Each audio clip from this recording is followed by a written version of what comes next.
Hello everyone, this is Vaughn again, and today in English grammar we're going to go over popular phrasal verbs. These phrasal verbs will be part of everyday American English pronunciations. So let's start. What is a phrasal verb? A phrasal verb is a verb that is made up of a main verb together with an adverb or preposition or both. Sounds kind of complicated. Well, we're going to do a few examples, and that should make it a little bit easier for you. The 10 examples that I have selected are give up, go back, carry on, take off, passed away, look after, look for, wake up, look out, and hold on.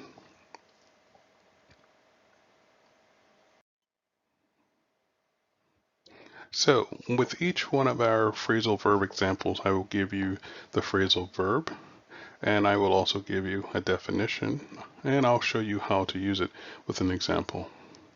So the first one is give up. It equals stop trying. An example is English is difficult to learn, but I won't give up. English is difficult to learn, but I won't give up.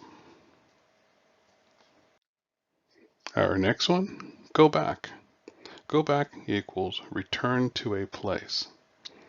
An example is, I have to go back to school to learn a new skill.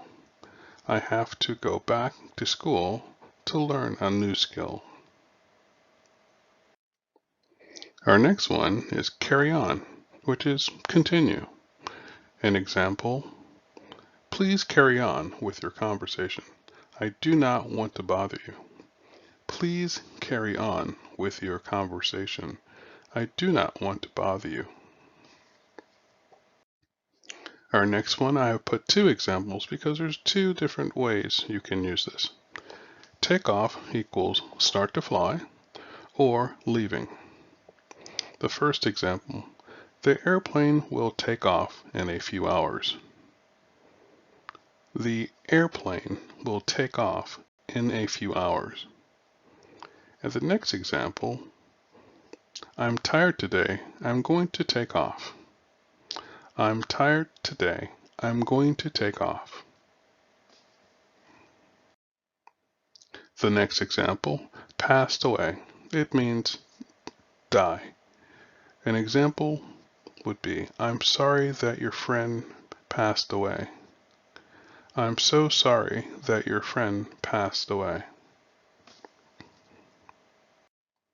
Our next one, look after. It means take care of. An example, I'm going to look after my little brother today. I'm going to look after my little brother today.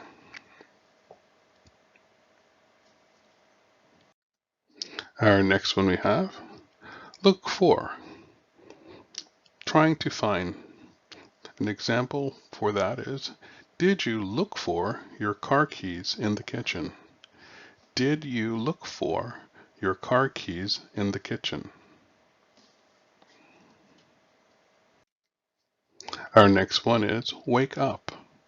It means stop sleeping. An example, please wake up so that we can catch a movie together. Please wake up so that we can catch a movie together. Our next one, run out, equals have none left. An example, did we run out of milk again?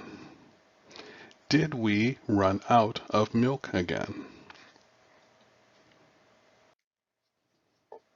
Our next, hold on, wait a short time. An example, please hold on, I will finish my work soon. Please hold on, I will finish my work soon. Those are 10 examples. Here's a few rules that I've written also for phrasal verbs. First, they are used very often. I use them myself daily. Every person I can think of uses them, so they are very important to learn, which is a second bullet. It's important to learn, to understand. It takes a little while to get them, but you can in time. The next is importance use in daily conversation. Again, as I mentioned, people use them all the time. If you've ever spoken to me, we've probably used phrasal verbs. And the next is using phrasal verbs will be understood widely by American English speakers because it's a very normal thing to use. And last, don't give up. I know learning English is not the easiest, but continue to try and please don't give up. And I'd like to say thank you again for watching my video. Please like and subscribe, and also I hope you can recommend this to other people. My goal is to grow this channel, and this is a very good medium for us to communicate and me to relay some of my knowledge, and I'm happy to help. So please have a wonderful day, and I will talk to you later. Bye.